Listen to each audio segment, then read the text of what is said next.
وہ اس کو دوسرے آدمی کے جبڑے میں داخل کرتا اور اس کو اس کی گدی تک چیر دیتا. یعنی یوں ڈال کے نا ایسے, یہ گدی یہ کہتے ہیں.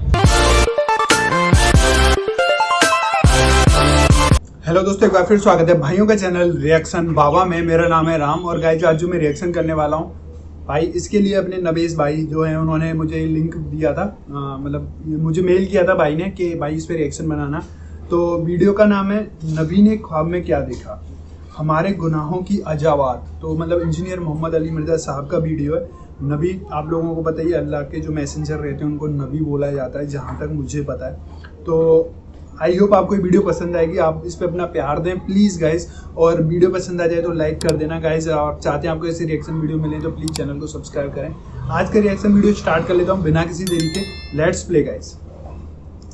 سیدنا سمورہ بن جندب رضی اللہ تعالیٰ کہتے ہیں کہ جب رسول اللہ صلی اللہ علیہ وآلہ وسلم نماز پڑھ لیتے تو آپ صلی اللہ علیہ وآلہ وسلم اپنا رخ انور ہماری طرف کر لیتے اور فرماتے, آج رات تم میں سے کسی نے کوئی خواب دیکھا ہے؟ راوی کہتے ہیں کہ اگر کسی نے خواب دیکھا ہوتا تو وہ آپ علیہ السلام سے بیان کرتا اور آپ صلی اللہ علیہ وآلہ وسلم جو اللہ چاہتا اس کی تعبیر بیان فرما دیتے. نبی علیہ السلام کی خواب کی تعبیر بیان کی ہوئی تو اتھینٹک ہے, باقی تو اندازہ ہی ہے نا. تو پھر آپ صلی اللہ علیہ وآلہ وسلم نے ایک روز ہم سے پوچھا, کیا تم میں سے کسی نے کوئی خواب دیکھا ہے؟ ہم نے عرض کیا نہیں.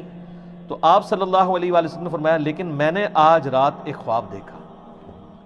تو آپ علیہ السلام یعنی فجر کے بعد صحابہ کی طرف متوجہ ہو کے ان کے خواب سنا کرتے تھے, پھر تعبیر بیان کیا کرتے تھے. یعنی ایک دن کسی نے خواب نہیں دیکھا, وہ ظاہر ہے وہ پھر اللہ نے ہی وہ معاملہ کیا کہ کسی کو بھی خواب نظر نہیں آیا, کیونکہ اس دن اپنے نبی کو خواب دکھانا تھا نا, تو باقی دے خواب غائب. ظاہر ہے یہ اللہ کی طرف سے پلان ہو رہا ہوتا ہے نا. جب نبی دنیا میں موجود ہوتا ہے نا اس وقت بہت ایکسٹراڈنری واقعات ہو رہے ہوتے ہیں, کیونکہ امت کو دین سکھایا جا رہا ہوتا ہے. سر یہ خواب آپ سنیں اور اپنے آپ کو سامنے رکھ کے دیکھیں. اس خواب میں نبی علیہ السلام کو ان کی امت کے گناہوں کے عذابات دکھائے گئے. اللہم اجرنا من النار, اللہم اجرنا من النار, اللہم اجرنا من النار, اللہم من احییتہ منا فاحیہ علی الاسلام ومن توفیتہ منا فتوفہ علی الایمان. تو نبی علیہ السلام فرمایا, میں نے دو آدمی دیکھے. اب یہ آدمی کون تھے؟ کوئی فرشتے تھے. تو اینڈ پہ پتہ چلے گا یہ کون تھے. ابھی آپ صرف اس کا سسپینس رکھیں, آپ نے بھی سسپینس رکھا ہے. آپ فرمایا, میں نے دو آدمی دیکھے, وہ میرے پاس آئے اور انہوں نے مجھے ہاتھوں سے پکڑا اور مجھے ایک مقدس سرزمین کی طرف لے گئے. وہاں ایک آدمی بیٹھا ہوا تھا اور ایک کھڑا ہوا تھا. اس کے ہاتھ میں لوہے کا ایک ٹکڑا تھا. وہ اس کو دوسرے آدمی کے جبڑے میں داخل کرتا اور اس کو اس کی گدی تک چیر دیتا. یعنی یوں ڈال کے نا ایسے, یہ گدی یہ کہتے ہیں. یعنی یہ ہے نا, یہ پورا جبڑا چیرتا ہوا پیچھے تک. پھر اسی طریقے سے دوسرے جبڑے کے ساتھ ایسا کرتا اور اتنے میں پہلا جبڑا ٹھیک ہو چکا ہوتا. استغفر اللہ. یعنی عذاب مسلسل. وہ کر کے ہٹا تو وہ واپس آ گیا, پھر دوبارہ سے تکلیف شروع. سر یہ ایک دفعہ نہیں برداشت ہو سکتی. پھر وہ اس عمل کو دہراتا تھا. تو میں نے ان آدمیوں سے پوچھا, یہ کیا ہو رہا ہے؟ تو ان دونوں نے مجھ سے کہا, آپ آگے چلیے. تو میں نے ان کے ساتھ آگے چلنا شروع کر دیا. پھر ہم ایک آدمی کے پاس آئے جو زمین پہ چت لیٹا ہوا تھا, اور ایک آدمی ایک بڑا سا پتھر لے کے اس کے سرہانے کھڑا تھا اور وہ اس کے ساتھ اس کے سر کو کچل رہا تھا. جب وہ اسے مارتا تھا تو پتھر لڑک کر جاتا, وہ اسے لینے کے لیے جاتا, لیکن اس کے واپس آنے تک اس کا سر پھر بالکل ٹھیک ہو جاتا. توبہ توبہ توبہ. اتنا بھاری پتھر کا عذاب اس شخص کے اوپر کہ اس کا سر جو ہے وہ چپٹا ہو رہا ہے, اور پھر وہ پتھر جادو کیسے ہو رہا ہے مطلب یار. اور وہ اٹھانے کے لیے وہ پتھر جا رہا ہے, واپس آتا ہے تو دوبارہ سر واپس آ جاتا ہے, پھر اس تکلیف سے گزرتا ہے.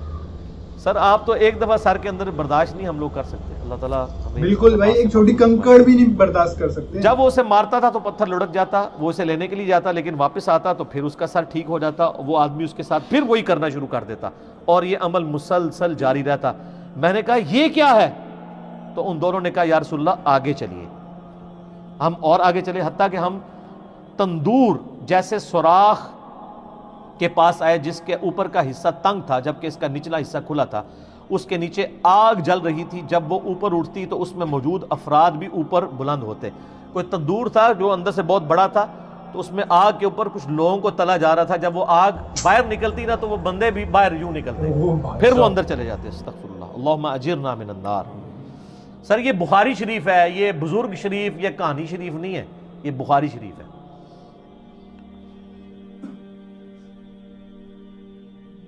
اس کے نیچے آگ جل رہی تھی. جب وہ اوپر اٹھتی تو اس میں موجود افراد کو بھی اوپر بلند کرتی, حتیٰ کہ ایسا لگتا کہ وہ اس سے نکل جائیں گے. اور جب وہ نیچے بیٹھنے لگتی تو وہ واپس چلے جاتے. اور میں نے اس تندور میں چند مردوں اور عورتوں کو ننگی حالت میں عذاب میں مبتلا دیکھا جن کے کپڑے نہیں تھے. میں نے کہا یہ کون لوگ ہیں؟ ان دونوں نے کہا یا رسول اللہ آگے چلے. ہم پھر چلے حتیٰ کہ ہم خون کی ایک نہر کے پاس پہنچے. وہاں نہر کے سامنے پتھر ہے. وہ شخص جو نہر میں ہے جب وہ باہر نکلنے کا ارادہ کرتا تو باہر کنارے پر کھڑا آدمی اس کے منہ پر پتھر پھینکتا, اس سے وہ پھر پہلی جگہ پر واپس پہنچ جاتا. یعنی وہ جو خون کی نہر میں عذاب ہو رہا تھا نا اس بندے کو, وہ جب اس سے نکلنے کی کوشش کرتا تو ایک باہر بندے کی ڈیوٹی لگی تھی, وہ اس کو پتھر مارتا, اس کے منہ پہ لگتا, پھر وہ وہاں جا کے گرتا, پھر وہ کنارے سے دور ہو جاتا. وہ جب بھی نکلنے لگتا اس کے منہ پر پتھر مار دیا جاتا, پھر وہ واپس چلا جاتا. میں نے کہا یہ کیا ہے؟ تو ان دونوں نے کہا یا رسول اللہ آگے چلیے. ہم آگے چلے حتیٰ کہ ہم سرسب شداب باغ میں پہنچ گئے. اس میں ایک بڑا سا درخت تھا اور اس کے تنے کے پاس ایک عمر رسیدہ شخص اور کچھ بچے تھے. اور درخت کے قریب ایک آدمی تھا, اس کے آگے آگ تھی جسے وہ جلا رہا تھا. وہ مجھے درخت پر لے گئے. انہوں نے مجھے درخت کے وسط میں ایک گھر میں داخل کیا. میں نے اس سے خوبصورت گھر کبھی زندگی میں نہیں دیکھا. اس میں بوڑھے, مرد, نوجوان, خواتین اور بچے سب تھے. پھر وہ مجھے وہاں سے باہر لے کر آئے اور درخت پر لے چڑھے اور مجھے اس سے بھی زیادہ بہترین خوبصورت گھر دکھایا. اس میں بھی بوڑھے اور جوان تھے. میں نے ان دونوں سے کہا تم رات بھر مجھے لیے پھر رہے ہو, مجھے یہ تو بتاؤ جو کچھ میں نے دیکھا ہے وہ کیا تھا؟ انہوں نے عرض کیا جی ہاں اب ہم آپ کو بتاتے ہیں. یعنی وہ سارے منظر دکھا کے نا نبی علیہ السلام فرمایا کہ بھی اتنا کچھ مجھے دکھایا, مجھے بتاؤ تو صحیح یہ کیا کچھ تھا. تو انہوں نے کہا اب ہم آپ کو بتاتے ہیں. یا رسول اللہ رہا وہ شخص جس کو آپ نے شروع میں دیکھا تھا کہ اس کے جبڑے کو چیرا جا رہا تھا, تو وہ شخص وہ تھا جو دنیا میں جھوٹ بولا کرتا تھا اور پھر وہ جھوٹ آگے نقل کیا جاتا تھا حتیٰ کہ وہ آفاق تک پہنچ جاتا تھا. یہ جو کچھ آج کل ہمارے سیاستدان کر رہے ہیں, سوشل میڈیا کے اوپر آ کے دوسرے پولیٹیکل لیڈر کو ڈی فیم کرنے کے لیے جھوٹ بول دیتے ہیں. اسی طریقے سے علماء بھی کرتے ہیں, کسی کو بدنام کرنے کے لیے اس کے اوپر جھوٹے.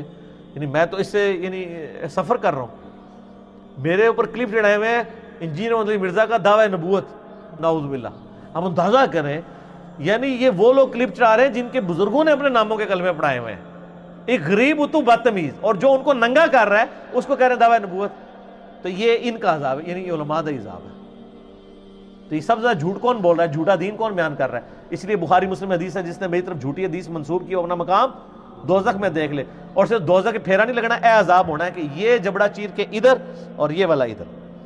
اچھا, پہلا عذاب بتا دیا. یا رسول اللہ آپ نے اس کے بعد جو منظر دیکھا وہ قیامت تک اس کے ساتھ کیا جائے گا. یعنی وہ جبڑے قیامت تک, یعنی اس سے یہ بھی پتا چل گیا کہ عالم برزخ اور قبر کا عذاب بھی برحق ہے. قیامت تک کیا جائے گا یہ عذاب, ابھی قیامت قائم نہیں ہوئی. وہ آدمی جو آپ نے دیکھا کہ اس کا سر کچلا جا رہا تھا, یعنی وہ بھاری سا پتھر تھا اس کے سر پہ ڈالا جاتا ہے. سر یہ مسلمانوں کی اکثریت ہے. یہ وہ شخص تھا جس نے قرآن کا علم سیکھا, لیکن اس کی نہ تو راتیں قرآن کے مطابق تھیں نہ دن کے اعمال قرآن کے مطابق تھے. پورے کا پورا دین ہی کور ہو گیا. اور یہ تو اس کے لیے ہے جس نے قرآن سیکھا, اور جس نے قرآن کو سیریس لے کے سیکھا بھی نہیں ہے. یہ تو وہی ہے نا کہ ماں باپ کو اف تک مت کہو, اور جو گالیاں دیتا ہے ماں باپ کو اس کا کوئی سوچ سکتا ہے؟ اور اس میں بھی ظاہر ہے کہ یہ قرآن کا علم سیکھ کے نہ دن کے مطابق عمل نہ رات کے مطابق. تو اس میں بھی اولین مخاطب وہ علماء ہیں جو ڈگریوں والے دعویٰ کرتے ہیں ہم نے دین کا علم حاصل کیا ہے, خود عمل نہیں کرتے, وہ بھی شامل ہے. یا رسول اللہ ان کے ساتھ بھی یہ سلوک قیامت تک جاری رہے گا. آپ نے جو سوراخ میں دیکھا کہ وہ ننگی عورتیں اور مرد عذاب میں مبتلا تھے, وہ تھے جو دنیا میں زنا کیا کرتے تھے, زانیوں کی سزا, والعیاذ باللہ. جنا مطلب پھر آپ نے جس نہر میں دیکھا کہ وہ شخص ڈبکیاں کھا رہا تھا, خون کی نہر میں، وہ سود خور تھا. استغفراللہ. پھر آپ نے درخت کے تنے کے ساتھ جس بزرگ کو دیکھا وہ حضرت ابراہیم علیہ السلام تھے، اور ان کے ارد گرد جو بچے تھے وہ لوگوں کی اولاد تھی. جو شخص آگ جلا رہا تھا وہ جہنم کا داروغہ یعنی سیدنا مالک علیہ السلام تھے. اور پھر جس پہلے گھر میں آپ داخل ہوئے وہ عام مومنین کا گھر تھا. رہا یہ گھر تو یہ شہداء کا گھر ہے، اور میں جبرائیل ہوں اور یہ میکائیل ہے. وہ دو بندے کون تھے؟ جبرائیل اور میکائیل علیہم السلام. اور آپ صلی اللہ علیہ وسلم اپنا سر اٹھائیں. جب میں نے سر اٹھایا تو میرے اوپر بادلوں کی مانند تھا. ان دونوں نے کہا یہ آپ کی منزل ہے، یعنی وہ ایک محل دکھایا گیا. میں نے کہا مجھے چھوڑ دو، میں اپنی منزل میں داخل ہو جاؤں. تو انہوں نے کہا ابھی آپ کی دنیا میں عمر باقی ہے جو آپ نے مکمل نہیں کی. جب آپ وہ دنیا میں اپنی زندگی مکمل کر لیں گے تو پھر آپ اپنی اسی جنت کی منزل میں داخل ہو جائیں گے. صحیح بات ہے بھائی. یہ مطلب یار ان کا جو ویڈیو رہتا ہے کبھی کبھی اتنا زیادہ وہ رہتا ہے نا کہ مطلب رونگٹے کھڑے کروا دیتا ہے. سیم یہ وہی والا ویڈیو تھا، نبی نے خواب میں کیا دیکھا تو آپ لوگوں نے پتہ ہی ہو گیا. تو انہوں نے بتایا تھا کہ جس دن انہوں نے خواب دیکھا تھا تو اللہ نے اور سب کے خواب کو چرا لیا ان دا سینس غائب کر دیا تھا کہ کسی کو خواب نہیں آئے گا. تو انہوں نے اپنے خواب کو بیاکھیان کیا ہے، اس کا مطلب واقعہ بتایا تھا کہ یہ سب چیزیں ہو رہی تھیں ان کے خواب کے اندر.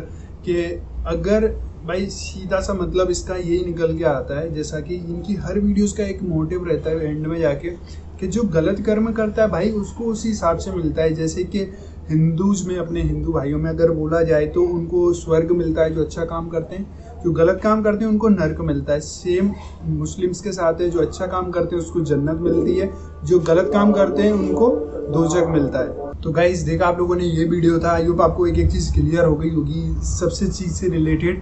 اور تھینک یو بھائی ایسے بھائیوں کو جو مجھے ایسی ویڈیوز سجیسٹ کرتے ہیں. مجھے بھی سیکھنے کو ملتا ہے، میرے ذریعے جو بھائی ہیں ان کو دیکھنے کو ملتا ہے، سیکھنے کو ملتا ہے. تو پلیز اس لیے اس ویڈیو کو زیادہ سے زیادہ شیئر کریں اپنے دوستوں کے ساتھ، فیملی کے ساتھ. ویڈیو پسند آتی ہیں پلیز تو ایک لائک کر دیا کریں گائز. اور فرسٹ ٹائم آپ چینل پہ ویڈیو دیکھ رہے ہیں سبسکرائب کریں چینل کو. reactionbaba.official میرا انسٹاگرام میں، وہاں فالو کر لیں اور وہاں میسیج بھی کر سکتے ہیں آپ مجھے. تو آج کے ریئیکشن میں یہی اینڈ کرتا ہوں. ملتے ہیں نیکسٹ کسی اور اچھی ریئیکشن ویڈیو میں. تب تک کے لیے thank you so much for watching. Tata bye bye.